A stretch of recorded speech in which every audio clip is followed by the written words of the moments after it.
Good afternoon, everybody. My name is David Keim. For those of you who don't know me, I'm a preservation archaeologist with Shumla. I've worked with Shumla for just over 2 years now. I have a background in CRM, and thanks to the lovely people at Shumla, they convinced me that rock art was the way to go, and I've been here ever since. And they're gonna have to try like heck to get rid of me if they ever want to. So I'm gonna go ahead and share my screen, and we're going to talk about what we've been up to this year. It's crazy to think that it's already July and more than half of our year is already gone. However, in that time, a lot has already been accomplished by Shumla staff, interns, and volunteers to ensure that Shumla is on track to have another successful year. As some of you may already know about me, and most of you don't know me yet, I love baseball. And July is the time of the year when players get an all-star break. And luckily, here at Shumla, during the most hot summer months, we do too, in the form of lab work.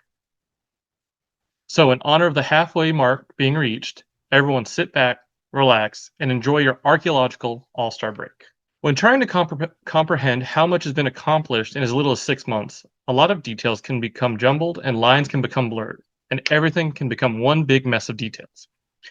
So in order to clearly show what we have accomplished, I will be using the core pillars of Shumla's mission as a guide to show the work we have completed and how we have successfully continued to fulfill our mission so far in 2025. Some of you may or may not be aware of Shumla's core pillars, and whether you're a seasoned veteran to Shumla or in your rookie season, we'll give you a refresher on what it means to be part of Shumla, and I promise that's the last baseball reference. The first pillar of Shumla's mission is documentation. This includes the collection of data that spans from baseline documentation to fully fledged projects that cover more specific topics, all of which helps preserve the highly endangered rock art for generations to come. The second pillar is research, which is Shumla staff taking the previous data collected and trying to piece together an understanding of the people of the Lower Pecos through the murals they've left behind. Our next core pillar is stewardship. Stewardship is how we build interest and awareness for rock art and archaeology in the Lower Pecos. This is typically done through getting to know those who own the sites and giving them the information they may want or need to further protect what is on their land. In this, we are able to share information we have collected to both private and public landowners to ensure that they have the best information to both protect their sites and educate others. This leads us to our final mission pillar, which is education. The collection of data, conducting research, and sharing the results with stewards is great. However, to ensure that the knowledge gained from all of our efforts was worth it, we have to share it. Which is why Shumla regularly participates in educational events year-round to help spread an understanding of rock art and introduce people to a part of their world they may not have known was there otherwise. So now that we have had our refresher course on what it means to be part of and support Shumla, we can move on to what we've accomplished so far in 2025. Documentation. For the first half of the year, Shumla staff has been busy when it comes to recording sites. As of June, our field team has completed the baseline documentation of 6 rock art sites in the Lower Pecos, 4 of which had been previously noted by past archaeologists but not fully documented, and 2 sites recently identified by landowners who invited us to document them for the first time. The first site we were able to document this year was 41 VV 561, also known as Divide Cave, which was an amazing experience. Here, Shumla archaeologists got the chance to descend into and record pictographs at several different levels of a large sinkhole. This fieldwork was especially challenging due to lighting deep within the twilight zone of the sinkhole, as well as some of the tighter spaces we had to squeeze into to get the shots. Here we can see Dr. Radil Rolone setting up the camera with our facilities technician Justin, and how tight it is in some of these spaces in the sinkhole. It's really amazing that the people in the past came down here. It was dark and they created murals down at this point in the sinkhole.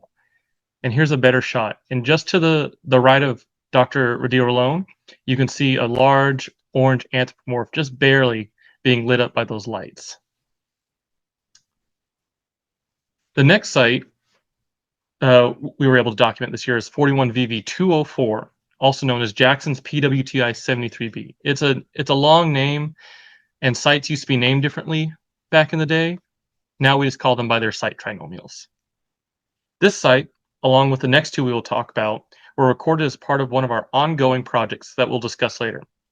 41VV204 was a large Pecos River style site with multiple rock art panels and numerous cultural features scattered around the exposed limestone bedrock. Unfortunately, past flooding events damaged a large portion of the site and removed any cultural deposits that may have been present, as well as large areas of the rock art panels. 41VV204 took several days to complete and was a super crew effort with multiple gigapans running at once. Several volunteers taking diligent notes for us, and a lot of laughs as the midday sun finally set in on us. Our next site, 41VV205, also known as Missionary Shelter, is directly next door to VV204, and was another interesting site to record. The site had remnant Pecos River style pictographs, but the main features of this were the historic pictographs in the center of the site. Although difficult to see now through the use of D-stretch, we can see the remains of figures found within the site. Now, prior to Shumla's visit this year, two separate artists, Forrest Kirkland and Mary Virginia Carson, documented this site in the 1930s and 40s. Unfortunately, like VV204, water damage has gotten to the site. But the work done by Kirkland and Carson and previous archaeologists helped us to identify what was almost lost, and because of this, we were able to document it before it was gone. 41VV628, or Vibora Shelter, was the final site we conducted baseline documentation on during our April fieldwork session. The site was slightly smaller than the previous two, but had many interesting Pecos River style pictographs to record. The site was a singular panel perched approximately 12 feet above the base of the canyon where we were working, which made getting closer to the rock art a bit of a climb. Luckily for us, our excellent facilities technician / vocational archaeologist, Justin Berry, got us up to the site, no issue.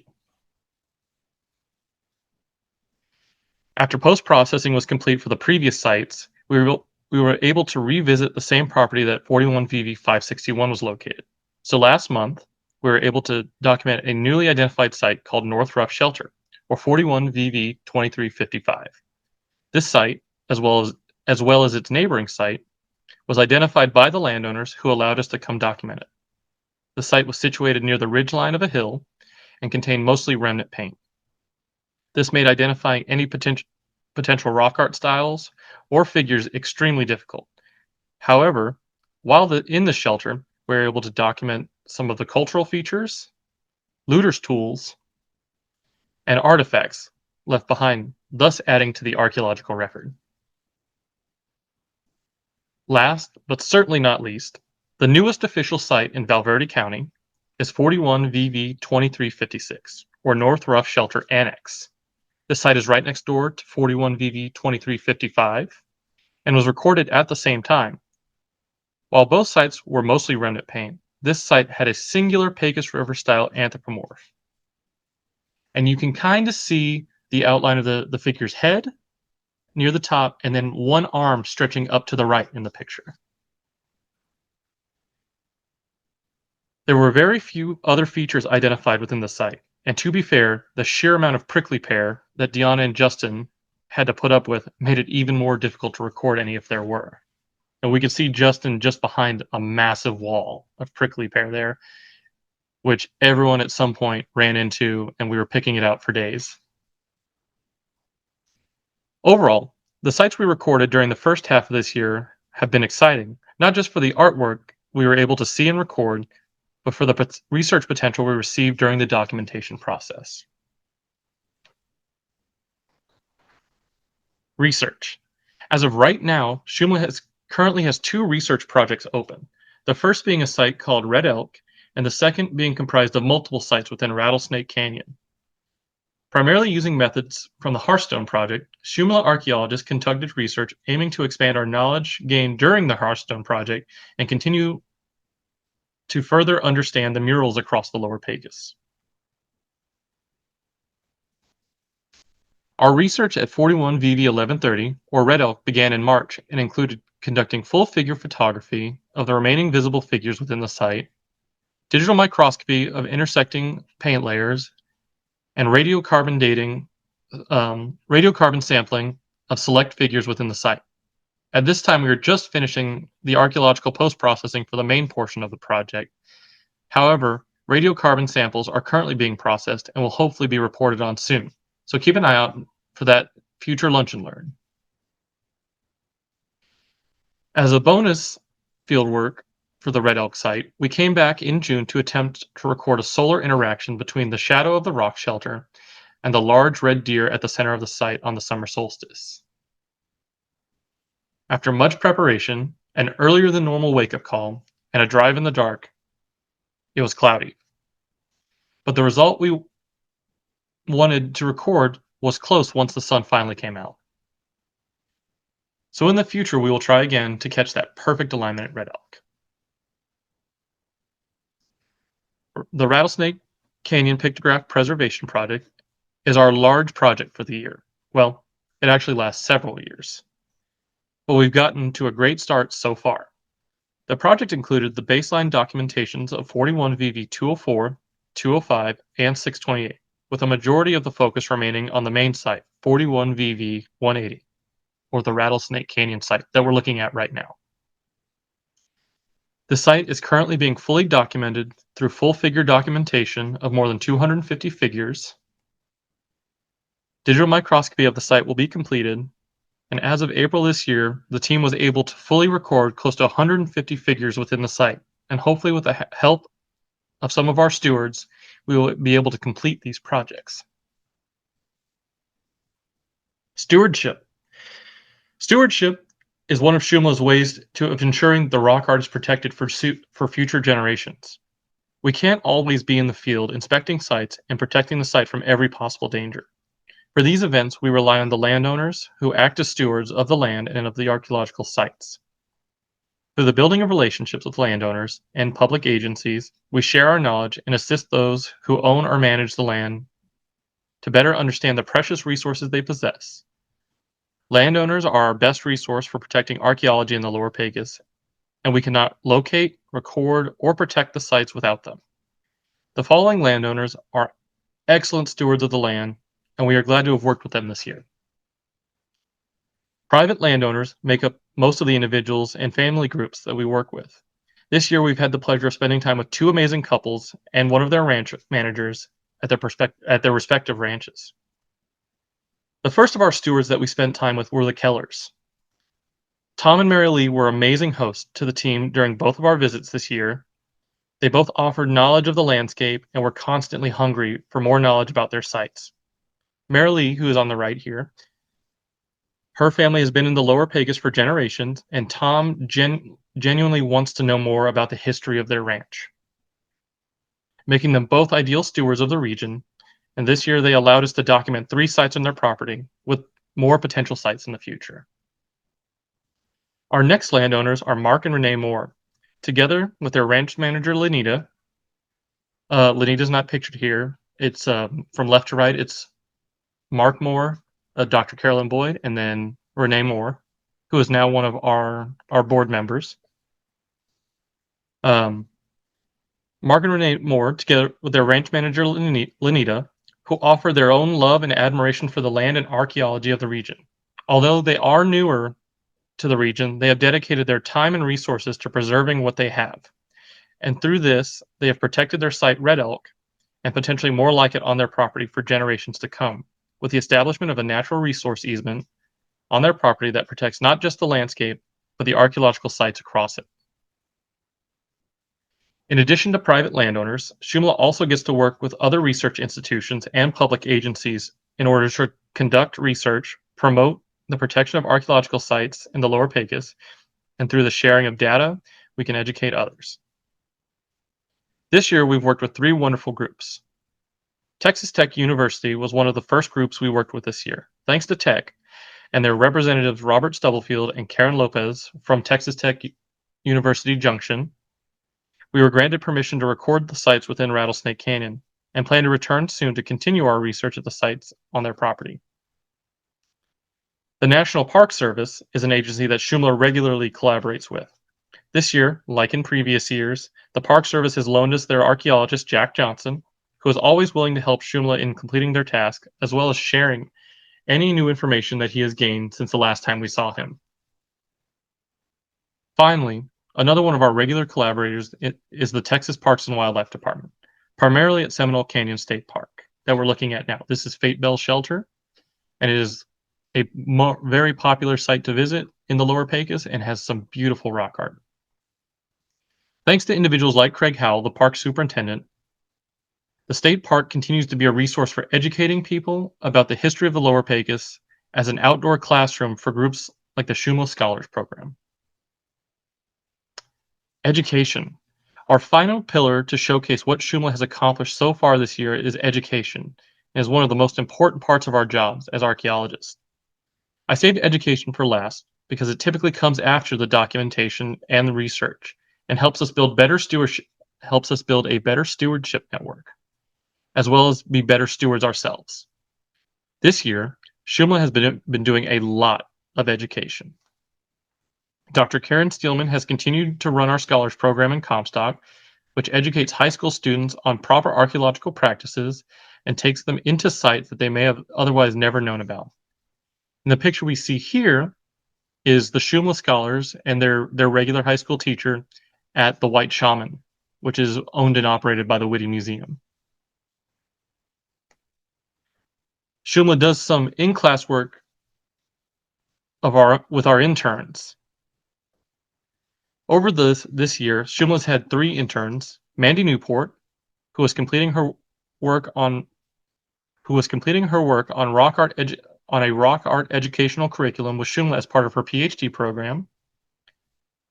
Memphis Mallory was our curation intern during the spring semester and learned what it takes to set up a curation facility from the ground up. And lastly, our current intern, Mary Margaret Speed, who has been receiving the crash course over the past 7 weeks on what it means to be a Shumla archaeologist. She has experienced both field and lab work and was able to experience the Lower Pecos for the first time last month. Outside of our classroom settings, Shumla staff has been all over the Southwest giving talks about rock art, research, and the relationships built over the past several months. In March and April, myself and Dr. Steelman presented as part of the Saturday with the Scientist series at the Whitty Museum in San Antonio. We spoke about the methods related to the Hearthstone project and how it has improved our understanding of mural stratigraphy and the ages of the rock art across the Lower Pecos. Several of our staff members also presented at professional conferences across the country. In April, Dr. Steelman and our executive director, Jessica Hamlin, both presented at the Society for American Archaeology's annual conference in Denver, Colorado. And in May, Dr. Steelman traveled to California to participate in the American Rock Art Research Association's annual conference. On top of professional conferences, Jessica has also traveled across the state of Texas, giving talks, encouraging an interest in archaeology, and showing people the importance of the Lower Pecos and why people should care about what we do for the rock art. And finally, the reason we're all here today, Lunch and Learns. As we put together our talks throughout the year, we get a chance to tell you what we're doing and why. These online lectures are a means of education for people who cannot regularly stop by our offices, attend a professional conference, or visit the Lower Pecos. These talks also give us a chance to answer any questions that you may have. And as of today, we've completed 5 Lunch and Learns in 2025. So, in order to summarize how much we have accomplished as a team this year, I'll give you some exciting numbers. This year, over the course of about 25 days of fieldwork and several hundred hours of preparation and post-processing, Shumla has already visited 7 sites and conducted full baseline documentation at 5 of them. We have trained 2 new interns in Shumla's methods for recording rock art and had a number of terrific volunteers, including college students, former interns, and some of our board members. We attempted to record a solar interaction at one of those sites and fully documented hundreds of figures at another site for a grand total of 27,890 photographs that take up about 1.8 terabytes of data on our servers. With that being said, I would like to thank everyone who helped make our first half of the year a success. Without people like our staff, interns, volunteers, board members, and most importantly, our landowners who allow us to work on their land, we wouldn't be able to do what we do. Thanks to them, we can continue to move forward and ensure the rest of our year is just as great as the beginning. Thank you.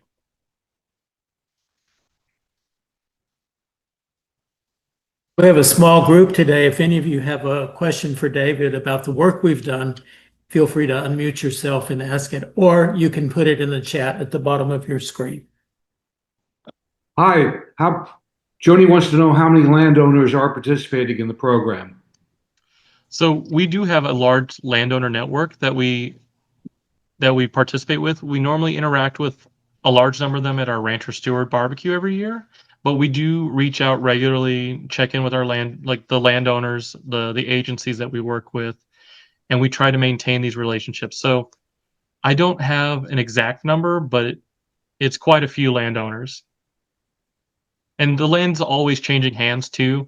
Larger ranches are being subdivided. You have old family ranches that are maintaining their size. So it definitely varies as time goes on. Thanks. The first question, what do you have planned for the next half of 2025? So as of right now, we're just trying to get through the heat of the summer. And so we'll be doing a lot with the data that we already have. We'll be post-processing a little bit more. We're going to get some more reports out to landowners, and we'll continue planning. At the moment, we have 1 or 2 sites that we're trying to go look at. We're just waiting on a reply from that landowner. And then we're also waiting on our new archaeology director to start, and then we can continue to plan the future with her. So right now we're looking at a couple sites, but mostly we're getting through all the data that we already have. The next question is, what is the future plans for solar and lunar interactions within the sites? So from what we've seen, we do get at least solar interactions with some of the rock art sites. We tried to document the one at Red Elk, but unfortunately that time of year does tend to be a little cloudier, so it was going to be hit or miss, and that day just happened to be a miss.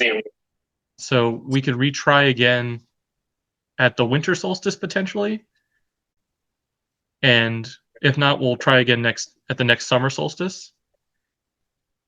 We don't know which sites all have solar interactions. It's just something that's trial and error, and hopefully in the future that's something we do get to look at, because having these rock art panels act as calendars essentially is a very impressive part of society building. Large societies across the world have made solar calendars, and it just shows the intricacies of the people of the Lower Pecos back then. And I hope that answers the question. So great question. What does RPA stand for? So in my title, I get a couple extra commas. So I have MA for my master's degree, and then RPA. So that stands for the Register of Professional Archaeologist. So essentially that means that I meet the standards set by the Secretary of the Interior to be a professional archaeologist. And it's an organization that a lot of archaeologists join to ensure that they maintain that status. So the next question is your work sequential, or do you work on more than one site at a time? It really depends on the time limits and the proximities of the sites. So when we started our Rattlesnake Canyon Pictograph Preservation Project in April, we worked on about 4 sites at once, doing the baseline documentation at 204, 205, and 628, while doing the full figure photography at the same time at VV 180.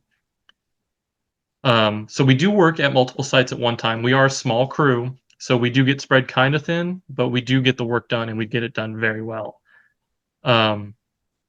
Typically, we do things sequentially as permissions come up to record sites, but sometimes we do multitask and record multiple sites at once. Next question. Any of the recent rains cause damage to your sites? Unfortunately, we don't know at this time. We don't get to go out and check on private lands because it is private property, and without the landowner's permission, we're not going to go out there. We can assume that some damage is going to be done. Water is one of the biggest risks that face rock art panels because moving water, stirring up silt, essentially acts like sandpaper on the rock surface. So, depending on the amount of rain and the amount of flooding that happens in the canyons, some of the rock art sites could have been damaged. But it will take a future visit to find out and make sure. Can the landowners be encouraged to have their properties evaluated after a flooding event? I would believe so. I mean, that's what we work with the landowners for. That's what the stewardship is about. We will give the landowners the knowledge and skills they need to ensure that their sites are protected. So when we go out and the landowners, if they decide to go out with us, we'll educate them about everything that happens with the rock art. We'll tell them about what we can understand from their site, what kind of damages are currently present in their site, and what future risks their sites may face. So in the cases of, say, a site lower in a canyon, water is going to be the biggest risk, whereas something set up high, direct sunlight and wind action is going to be a risk. Also, animals, plant life, people trespassing, looters, all of this causes risk for the rock art and for the sites in general. And so what we do as archaeologists is we train the stewards to an extent to understand what their sites, the current states of their sites, and how they can also evaluate and protect them. And if they think that something's at risk, they are more than welcome to contact us, and we'll see if we can record something as quick as possible. So does Amistad Reservoir cause more or less damage? Since Amistad was inundated back in the 60s, it's definitely caused a lot of damage. Hundreds of sites were flooded during that. There was a lot of archaeological work during that time to try to recover as much as possible. And then after that, the sites are gone, including rock art sites. As in its current state, there is something called the lake effect, and it needs to be studied more in the Lower Pecos. So the lake effect is essentially, does the inundation of a large area producing more humidity cause the humidity to rise upstream and in these canyons? And from what we've seen, areas where the humidity has been raised, we're seeing a lot more insect nests on the rock art panels. Moisture is getting into the limestone, but overall, more documentation on the degradation of the rock art panels themselves need to be studied in conjunction with the Amistad and how it affected it.